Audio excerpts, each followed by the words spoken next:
अभी जो आपके जितने दिन बचे हैं मनुष्य जीवन के, ये प्राय प्रश्न बना रहता है, मुझसे पाप हो गए, क्या क्षमा कर देंगे भगवान? तो ध्यान से सुनिए, मनुष्य जीवन में अभी जो आपके दिन बचे हैं, यदि उन दिनों का ज्ञान पूर्वक सदुपयोग करें, अर्थात नाम जप करते हुए पूर्व में जो पाप किए पुनः ना होने पावे, तो मैं तुम्हें वचन देता हूं कि तुम्हारे सारे पाप मेरे प्रभु क्षमा कर देंगे। तुम्हें कोई भी पाप का दंड नहीं भोगना पड़ेगा।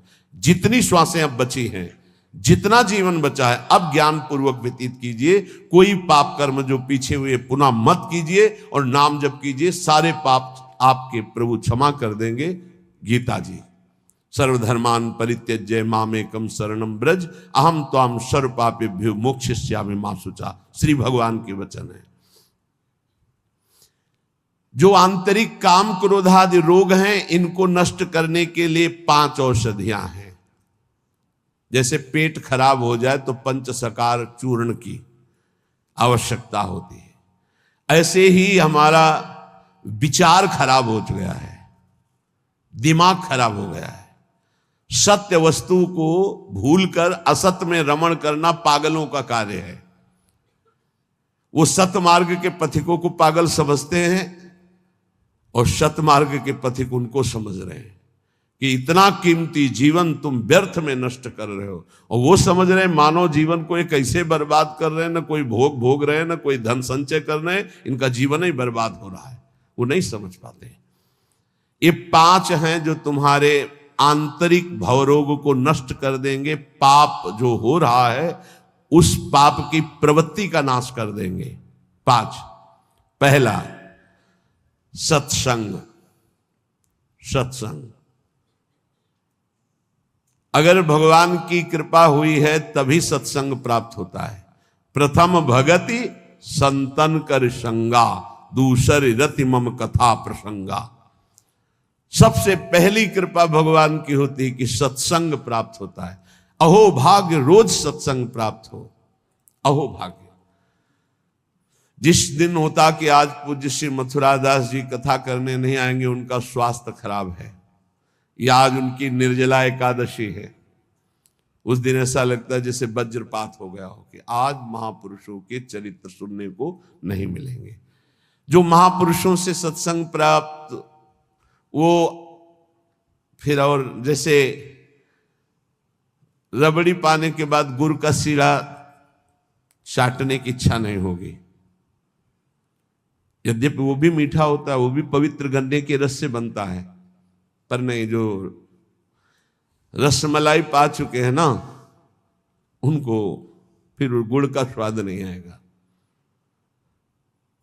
ऐसे ही जो सच्चिदानंद में डूबे हुए महापुरुषों के वचनों को श्रवणेंद्रिय से पान कर लिए ना, फिर वो केवल शाब्दिक प्रवचन में उसका श्रवणेंद्रिय स्वाद नहीं ले पाएगी।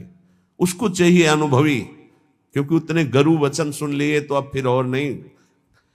अगर भगवत प्राप्त महापुरुष का सत्संग सुन लिया तो इन कानों की इतनी गरु स्थिति हो जाएगी कि वो हल्का शब्द सुन ही नहीं सकते। वो खुद अपने आप उनको लगेंगे बंद करो यार। वो कान इतने बड़े व्यसनी हो चुके हैं भगवदानंद के कि बिना भगवदानंद प्राप्त हुए महापुरुष के वचन उसे अच्छे ही नहीं लगेंगे। जब द्रवय दीन दयालु राग हो तो साधु संगति पाइए। पहला है आंतरिक रोगों के नाश करने का उपाय सत्संग। जिसे सत्संग मिल गया तो बड़ी भारी विजय प्राप्त करने का अवसर मिल गया। रोज सत्संग में असत विकारों के प्रति हे भाव और भगवान की प्राप्ति के लिए उत्साह पैदा होता है रोज जो सत्संग सुनते हैं। दूसरा, पहला सत्संग, दूसरा स्वाध्याय। जो हमारे आचार्य की वाणी है, जो गुरुदेव ने आदेश किया जिन ग्रंथों का स्वाध्याय करने के लिए, उन्हीं ग्रंथों का स्वाध्याय करना चाहिए। स्वाध्याय का मतलब नहीं कि कुछ भी स्वाध्याय करो, नहीं, गुरुदेव के अनुसार शास्त्र स्वाध्याय करना चाहिए, जो गुरुदेव आदेश कर रहे हैं। जो आचार्य वाणी है, जो हमारी उपासना में हमको पुष्ट कर सकते हैं, वही स्वाध्याय करना चाहिए। तीसरा है आहार, स्वल्पाहार, सत्संग, स्वाध्याय, स्वल्पाहार। आहार का बहुत बड़ा रोल है जीवन के उत्थान में। भगवान शंकराचार्य जी ने भी साधन पंचक लिखा है, उसके एक एक शब्द का आगे श्लोक तो बहुत बड़े। वेदो नित्यम अधीयताम संगा सत्सु विधीयताम महावाक्यार्थस्य विचारिताम क्षुद्र व्याधि चिकित्सताम एकांते सुखमास्यताम। 5 बातें, इन्हीं का विस्तार वर्णन किया है। वेदो नित्य मधीयताम, नित्य शास्त्रों का स्वाध्याय होना चाहिए। संगा सत्सु विधीयताम, भगवत प्राप्त महापुरुषों का संग होना चाहिए। महावाक्यार्थस्य विचारताम, उनके द्वारा जो बोले गए वचन हैं उनको विचार करके चिंतन के द्वारा अपनी स्थिति बनानी चाहिए। फिर चौथा आपने आप कहा, जो इसमें तीसरे में स्वल्पाहार है, उसमें कहा क्षुद्र व्याधि चिकित्सताम, क्षुधा रूपी व्याधि की चिकित्सा करे। भिक्षान्नम औषधम, जैसे व्याधि की औषधि के द्वारा, तो क्षुधा रूपी व्याधि की भिक्षान्न के द्वारा विरक्त और धर्म के द्वारा कमाए हुए अन्न से ग्रस्त, वो भी स्वल्पाहारम, भूख से कम। बहुत बड़ा इसमें योग है, आप अच्छे से समझ लीजिए। आप समझते हैं अधिक पाने से आप बलवान होंगे, बिल्कुल भूल है आपकी, ये भूल बहुत बड़ी है। अल्पाहार करने से जीवनी शक्ति बहुत प्रबल होती है। जितना आप भजन में उन्मत्त होने वाले महापुरुषों को देखेंगे, वो अल्पाहार करने वाले होंगे। अधिक आहार करने में प्रमाद स्थिति बढ़ती, तमोगुण बढ़ता है। ये रहस्य जान लीजिए। अल्पाहार करोगे आप में बहुत तेज बना रहेगा, आप में जीवनी शक्ति। जो अधिक पा लेते पूरी शक्ति पचाने में लगती, तो भजन आदि में नहीं, प्रमाद स्थिति रहती है। चौथा जो उसमें लिखा है एकांते सुखमास्यताम, इसमें लिखा है रात्रि के चौथे प्रहर में भागवतिक क्रियाओं का अनुष्ठान करना चाहिए। ध्यान है, नाम जप है, तो अपने यहां तो ऐसी बढ़िया दिनचर्या है कि आपको अनुष्ठान करने की जरूरत नहीं, सम्मिलित होने की जरूरत है। सुबह 2 बजे से दर्शन करते हुए सबके, फिर यहाँ सत्संग, नाम कीर्तन हो रहा है, फिर सत्संग हो रहा है, कितना मंगलमय है। अभी 5:10 है। सौभाग्य है कि आप कब से बैठे हैं और यहां किसी की नींद भी नहीं खुली होगी अभी। जो प्रातःकालीन बेला पर जग करके भागवतिक अनुष्ठान करता है, वो आंतरिक विकारों पर विजय प्राप्त कर लेता है। स्वप्न दोष 4 बजे सोने वाले को ही बहुत जोर के होते हैं। जो प्रातः 3 बजे से जग जाते हैं, 10 बजे के बाद सोते हैं, स्वप्न दोष होने की संभावना ही नहीं रहती। यदि वो सावधान है तो गलत क्रिया करते हैं, गलत भोजन करते हैं, उनकी बात अलग है। नहीं, समय ही नहीं है। प्रायः 3, 4, 5, 6 इसमें स्वप्न दोष होता है प्रातःकालीन बेला पर। और जो गंदे आचरण करते हैं उनकी तो कोई चर्चा ही नहीं है। 5वां,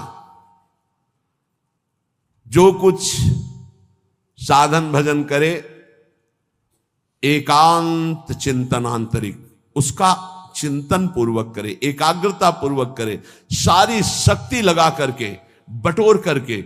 नाम जप करे तो नाम में, मंत्र जप कर रहे तो मंत्र में, सत्संग सुन रहे तो सत्संग के वाक्यों में।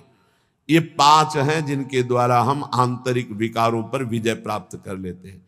पहला सत्संग, दूसरा स्वाध्याय, तीसरा अल्पाहार, चौथा प्रातःकालीन बेला पर उठकर भागवतिक अनुष्ठान, 5वां जो कुछ भी करे एकाग्रता पूर्वक सारी शक्ति लगाकर उसी में। जो अपने ऊपर हर समय ईश्वर की, आराध्य देव की कृपा का अनुभव करता रहता है, ये बहुत बड़ी बात है। हर परिस्थिति में बड़ी कृपा, श्री जी की बड़ी कृपा, श्री जी की बड़ी कृपा। एक हमने संत भगवान को देखा, वो बल्ब ऐसे लगा रहे थे तो चूक हो गई, तो वही किसी कनेक्शन में कहीं छू गए, मारा ऐसा झटका तो सीढ़ी गिरी, सीढ़ी से सीढ़ियों पे आकर के गिरे, उससे नीचे चबूतरे के नीचे आके गिरे, काफी चोट लग गई थी। तो दौड़ करके उनको उठाया तो उनका बड़ी कृपा, निपट गए, बड़ी कृपा, निपटा दिया प्रभु ने। बड़ी बात थोड़ी में निपटा दिया, बड़ी कृपा। और मुस्कुरा रहे थे, और कई जगह चोट दिखाई दे रही थी। ये संत हृदय, बड़ी कृपा, निपट गए, बड़े अपराध को छोटे में काट दिया, निपट गए, बड़ी कृपा।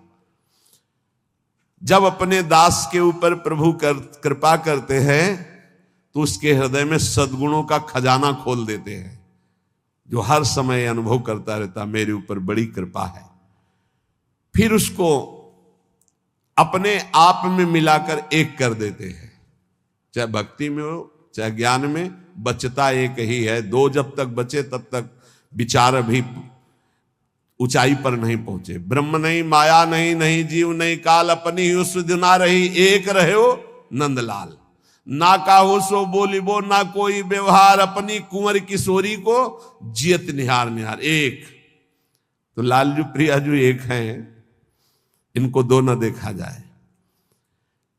जो हर समय अपने इष्ट की कृपा का अनुभव करता रहता है तो इष्ट उसके हृदय में गुणों का खजाना खोल देता है और उसको अपने में मिला लेता है, एकता कर लेता है, अर्थात इष्टमय हो जाता है। तस्मित् तज्जने भेदा भावात्।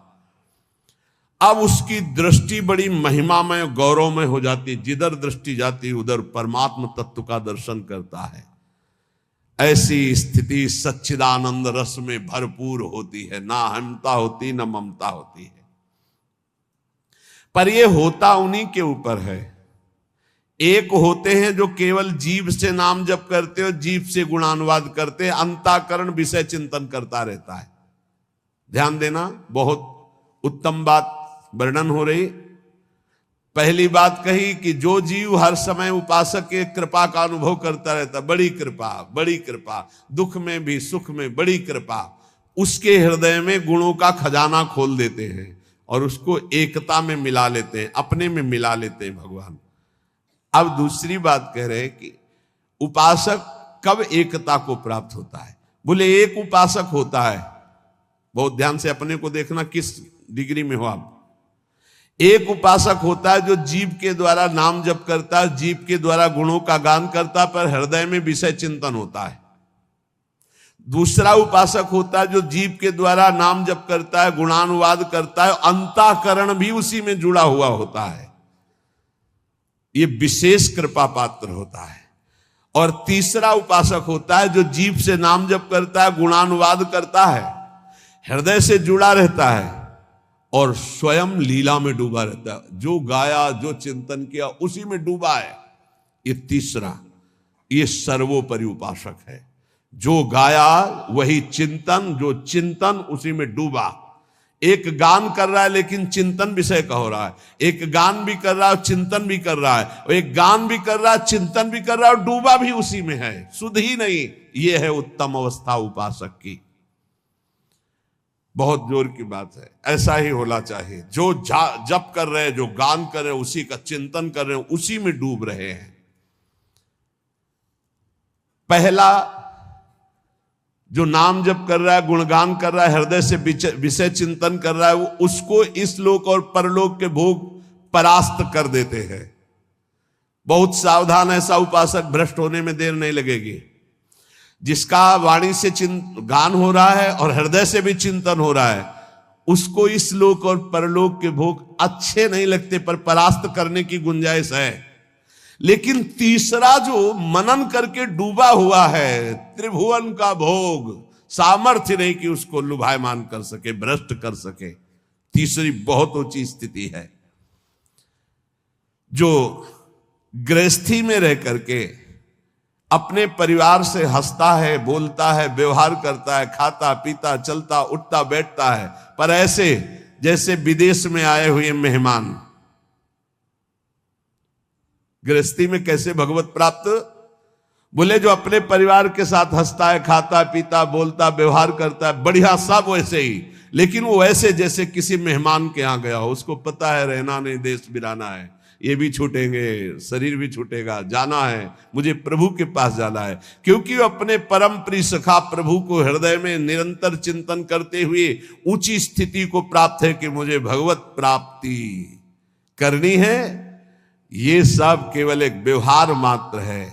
वो उस स्थिति में परिवार में रहता हुआ, संसार में रहता हुआ शायद ही कोई समझ पावे कि कितनी ऊंची कोटि का महात्मा है वो। गृहस्थ में रहते हुए, जो अपने परिवार में रहते हुए प्रेम व्यवहार करते हुए, कमाते खाते हुए, हर समय भगवत स्मरण करते हुए ऐसे रहता है जैसे किसी मेहमान के यहाँ कि मुझे तो जाना है, न घर मेरा, न मकान मेरा, न वस्तु मेरी, नाथ सकल संपदा तुम्हारी, मैं सेवक समेत सुत नारी, मुझे तो आप चाहिए।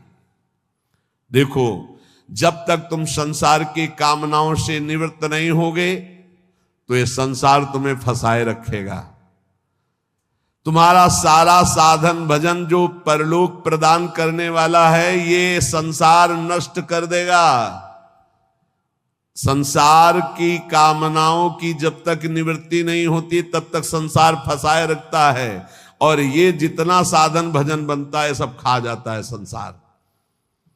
तुम कहलाओगे भगत, लेकिन तुच्छ विषयों में अपने भजन को बेचने वाले भगत नहीं कहलाते। तुम जैसे तैसे अपने इंद्रिय और मन को बिखेर रखा है, इंद्रियां मन तुम्हारे भजन को नष्ट कर रही है। अत्यंत तुच्छ असत जड़ दुख रूप भोगों में वो मूर्ख अपने भजन को छीन कर देता है, भजन को बर्बाद कर देता है। इसलिए इस संसार की लौकिक वस्तुओं को जो तुम्हें प्राप्त है भगवद अर्पित करके प्रसाद रूप भोगो, और निर्मल परमानंद की प्राप्ति के लिए कोई इच्छा मत करो, अपने भजन को बचा के रखो। ये पदार्थ आदि तो भगवान अपने आप तुम्हारी व्यवस्था करेंगे, तुम भजन से भगवान की प्राप्ति की चाह करो।